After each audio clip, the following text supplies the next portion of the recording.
జనసేన నాయకుడు లక్ష్మణ్ గారికి, అదేవిధంగా విశ్వేశ్వర నాగార్జున గారికి, ఐ న్యూస్ ప్రేక్షకులకు అందరికీ నా నమస్కారము, శుభోదయం.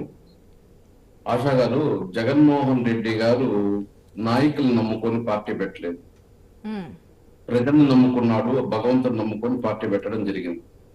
ఈ రోజు నాయకులు ఈ పార్టీలో ఉంటారు, వాళ్ళకి అసౌకర్యంగా ఉంటే ఇంకొక పార్టీలో పోవడం జరుగుతుంది.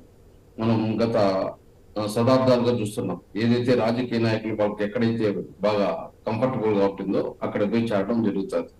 కానీ జగన్మోహన్ రెడ్డి గారు ప్రజల్ని భగవంతుని నమ్ముకున్నాడు కాబట్టి ప్రజలకి సంక్షేమాన్ని అభివృద్ధి అందించాలి, అదే విధంగా సంక్షేమాన్ని అభివృద్ధి చేస్తే ప్రజలు మన పక్కన ఉంటారని చెప్పి జగన్మోహన్ రెడ్డి గారు వివిధ రూపాలుగా గడప గడపకు మన ప్రభుత్వం అని గాని, అదే విధంగా జగనన్న ఆరోగ్య సురక్ష అని గాని, అదే విధంగా ఏపీ నీట్స్ జగన్ ఏపీ నీట్స్ జగన్ అనే కార్యక్రమం గాని, ఇలాంటి వివిధ రకాల ప్రోగ్రాంల ద్వారా గత 5 సంవత్సరాలుగా ప్రజల్లోనే నాయకులు ఉండే విధంగా ఒక ప్రోగ్రామ్ ని రెడీ చేయడము, వాళ్ళకి ఏదైతే సంక్షేమం రాకపోతే సంక్షేమం వచ్చే విధంగా చేయడము, అభివృద్ధి కార్యక్రమాలు ఏదైనా ఉంటే అభివృద్ధి చేసే విధంగా ఈరోజు సర్పంచ్ నుంచి కార్పొరేటర్ వరకు ప్రతి సంవత్సరం 40 లక్షల రూపాయలు వాళ్ళ నిధులు కేటాయించడం గడప గడప ప్రోగ్రామ్ లో, అదే విధంగా ఎమ్మెల్యేలకి 5 కోట్లు, కలెక్టర్లకి 5 కోట్లు ఈరోజు నిధులు ఇవ్వటూ ప్రజల్లోనే ఉండే విధంగా చేయడం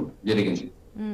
దీంట్లో ఎవరైతే యాక్టివ్ గా లేరు గడప గడప ప్రోగ్రామ్ లో కానీ కార్యక్రమాల్లో కానీ వారికి ఖచ్చితంగా ఏదైతే జగన్ ఏదైతే 2 నెలలకు ఒకసారి గడప గడప మన ప్రభుత్వం సమీక్షా సమావేశాలు జరుగుతూ వచ్చాయి. ఆ సమీక్షా సమావేశాల్లోనే చెప్పాడు, ఎవరెవరు యాక్టివ్ గా లేదు, మీరు యాక్టివ్ గా లేకపోతే నేనేం చేయలేను, మీకు మళ్ళీ టికెట్ ఇవ్వలేను, మళ్ళీ మీరు నాతో కూడా అసెంబ్లీలో రావాలని చెప్పేసి నేను ఇవన్నీ కష్టపడుతున్నాను, మీరు ప్రజల్లో ఉండండి, ప్రజలకి సంక్షేమం రాకపోతే ఎందుకు రాలేదు, నేను చేసే పని నేను చేస్తున్నాను, బటన్ నొక్కుతాను, మిగతా పని అంతా మీదే అనే కామెంట్ కూడా మనం వినున్నా. కాకపోతే మీరు ఫస్ట్ లోనే ఒక కామెంట్ చేస్తున్నారు వేణుగోపాల్ గారు, నాయకులను చూసి ఎప్పుడు జగన్ ముందుకెళ్ళలేదు అని. మరి ఇప్పుడు ఎందుకు మార్చడం? అదే ప్రజలు ఏ నాయకుడున్నా వదిలేస్తారు కదా. నాయకులను చూసి కాదు, నాయకులను నమ్ముకొని. ఈ రోజు కాంగ్రెస్ లోనే చూసాం, రాజశేఖర రెడ్డి గారితో కూడా ఉండేవాళ్ళు, రాజశేఖర రెడ్డి వాళ్ళకి లైఫ్ ఇచ్చిన వాళ్ళు ఈ రోజు రాజశేఖర రెడ్డితో కూడా ఏదైనా వైఎస్ఆర్ పార్టీలోకి వచ్చారా? అక్కడే నిలిచిపోయారు. అంటే వాళ్ళకి ఎక్కడ కంఫర్టబుల్ గా ఉంటుందో అక్కడికి రావడం జరుగుతుంది నాయకుడు అనేవాడు. అంటే అందరూ అని చెప్పడం లేదు, కొంతమంది అందరూ. అందుకనే జగన్మోహన్ రెడ్డి గారు ప్రజలు నమ్ముకున్నాడే గాని నాయకులు నమ్ముకోలేదని చెప్పారు. ఈ రోజు జగన్మోహన్ రెడ్డి గారు ఏం చెప్తున్నారంటే, ఈ రోజు ఎస్సీ ఎస్టీ